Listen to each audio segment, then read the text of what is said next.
அடுத்து ரெண்டாவது சம் எப்படி பார்த்தா 1/, அதே மாதிரி ஒரே ஆப்ரேஷன் 1 வர்ற மாதிரி தான் பார்த்தோம்.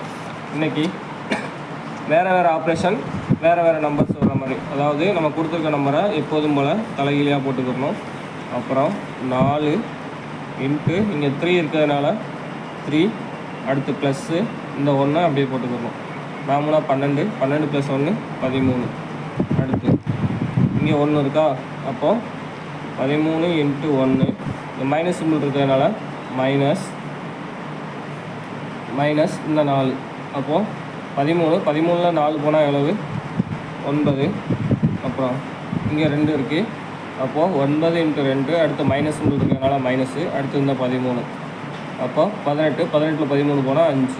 அப்போ என்ன கிடைக்கும்? மேலே ஒரு 1 இருக்குது, 1/5/9 கிடைக்கும். இதை வந்து நம்ம தலைகீழியாக போடும்போது 9/5 வரும். அப்போ ஆன்சர் என்னது? Option D, 9/5.